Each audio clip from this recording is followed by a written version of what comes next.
October is actually supposed to be the driest month in the year on average here in central Georgia, but we're supposed to still see, even with it being the driest month, a little over 2.5 inches of rain. So we were just about an inch below where we should be for this time of year in the month of October, but we were even worse than that in the month of September. So actually, again, I kind of emphasized we still saw an inch and a half, which is a little more than we could ask for considering what we saw in September, which was less than half an inch of rain throughout the entire month. That is pretty crazy, especially considering in September, we're supposed to see over 3.5 inches of rain throughout the entire month. So it was a really dry month. Honestly, September was the kicker that kind of put us in drought categories initially, and then October, which is already supposed to be a really dry month, just didn't even pan out to be what it should have been. So we're kind of just sitting in that spot where we really need the rainfall. It's been 2 solid months of not really having any sort of substantial rainfall, and unfortunately,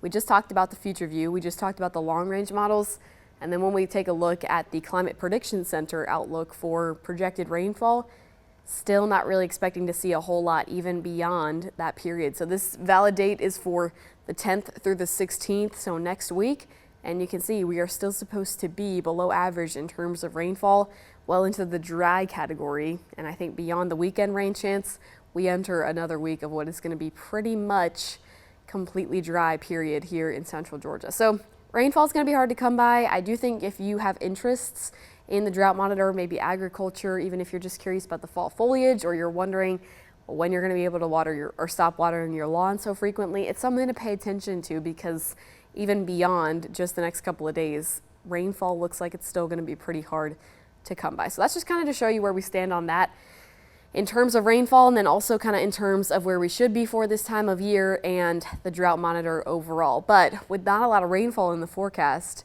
I think that temperatures this week are really going to be the bigger story for us. And let's kind of take a look at where we stand right now. Now remember, we talked a little bit about today's high. It's supposed to be right around 72, so very close to what the average should be for this time of year, right around 73. Yesterday, we stayed in the upper 60s, which is where we've been hanging out for really the last couple of weeks.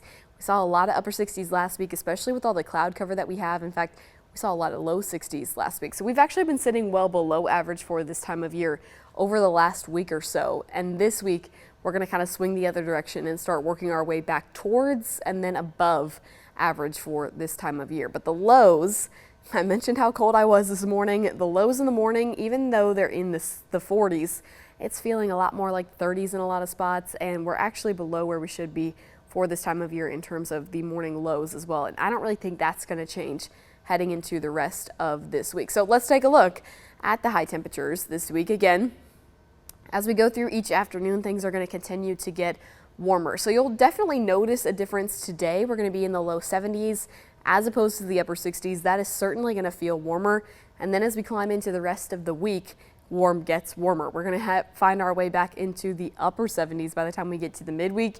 And then we're going to hang out there heading into the upcoming weekend as well. So upper 70s is definitely going to feel really warm, but it's one of those days where you're going to need a jacket in the morning and then something you can take off by the afternoon. We're going to be in those kind of crazy temperature spreads.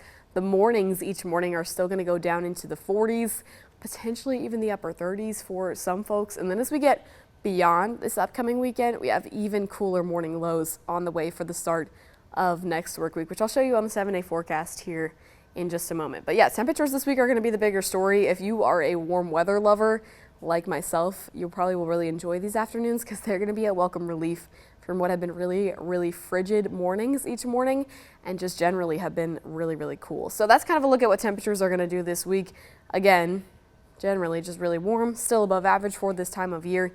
So we're going to kind of notice a change with that throughout the upcoming week. Despite the lack of rain, temperatures will kind of be the bigger story here. So as we kind of transition to a new month here, we're talking about the month of November. We are going to transition over into a very lower activity period in terms of tropics. The Atlantic starts to quiet down as we enter November. Obviously, the sea surface temperatures get a lot cooler. We've already hit the peak of the season.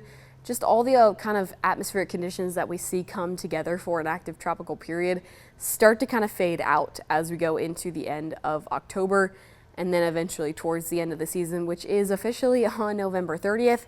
We are almost there, but really, who's counting? But right now, at least we can ask for this quiet period here in the Atlantic. There are no areas currently being monitored by the National Hurricane Center. Again, this is really the time where we see a big decrease in activity overall. So it's likely not something that we're going to see start to pick up again as we head into the next couple of weeks.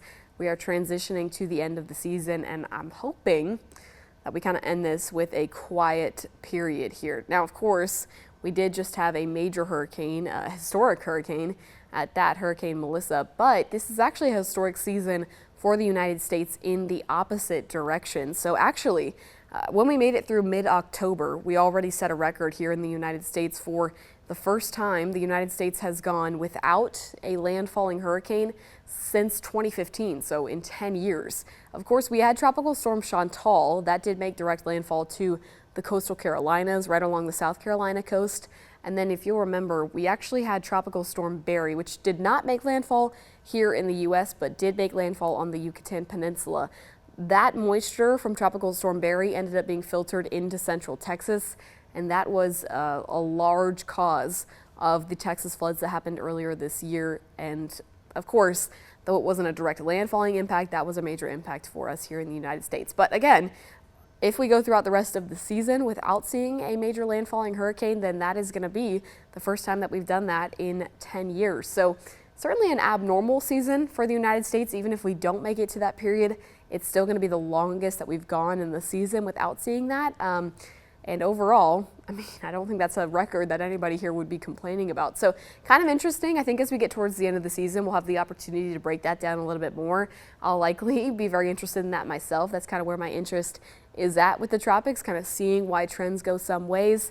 And this will certainly be an abnormal year for us. So we'll break that down a little bit more as we get towards the end of the month. But I just wanted to throw it out there while things are quiet right now that it actually has been kind of an interesting and somewhat historical season for us here in the U.S. So let's break down your 7-day forecast a little bit further. Again, it's kind of a quiet weather period here, which is not something to really complain about. We've got sunny skies all week long. So all the way through the work week, just take advantage of the weather. I know I certainly am going to, especially in the afternoons where we have the 70s as opposed to the 60s.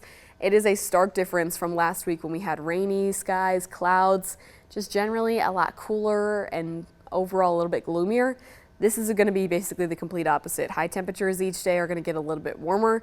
The skies are going to stay sunny all work week long, but the overnight lows, we were talking about that a minute ago, are still going to dip down into the 40s. So kind of hovering around or just below average for this time of year, but it's definitely still going to feel chilly each morning. It's going to have a little bit of a bite to it. I was wearing actually my winter jacket this morning. I was spending an extended amount of time hanging out outside. So if that happens to be you, definitely want to grab your jacket in the mornings and in the late nights. But other than that, if you're just running in and out of a store or running in and out of work, you may need a light jacket, but it won't be too big of a deal. Then as we head towards the weekend, obviously things get a little bit different. As we head throughout Saturday, probably talking about a few more clouds.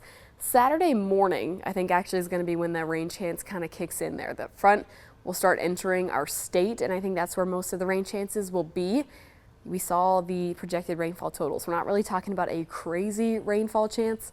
It's just going to be probably a couple of showers really embedded with a lot of cloud cover. So that's what Saturday is looking like. I still think that you should have the opportunity to get outside. The afternoon hopefully should be looking a little bit better than the morning, but some of that may linger into the afternoon, the evening, and then hang out for Sunday morning as well. That's why you kind of see the same rain chance on both days.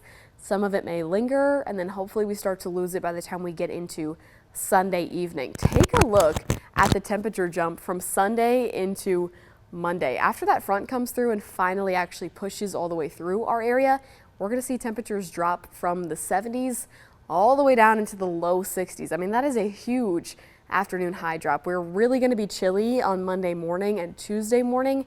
In fact, I wouldn't be surprised if you see 40 jump down into the 30s, and then again Tuesday morning is going to be even cooler than that. So this front is going to be unique in the sense that it's a very, very powerful, cool air mass. We're going to kick off early next week with really, really cool air for the first time in a while. In fact, the National Weather Service was kind of mentioning when they were talking about this front that it has Arctic origins, so it's kind of pulling down some really northerly air to our region, and that is going to cause not only afternoon highs to dip down, but also the morning lows to dip down. So the highs are going to probably jump down into the low 60s, maybe even upper 50s for some. And then again, the overnight lows are going to be really cool. We're probably talking about being well into the 30s for Tuesday morning. So it's not on the 7-day yet. We'll get there when we get there, but you'll likely hear a lot of chatter about this. It's certainly the coldest air that we're going to see so far this season. So we'll talk a little bit more about that each day. Here, as we go throughout the rest of the week, we get a little more information about Tuesday. If you're curious about more information on that, you can join us here every Tuesday morning for a look at your extended forecast. Again, thank you for joining me. I'm meteorologist Ansley Parker, but meteorologist Alex Pry will be back to join you tomorrow morning at 11 a.m.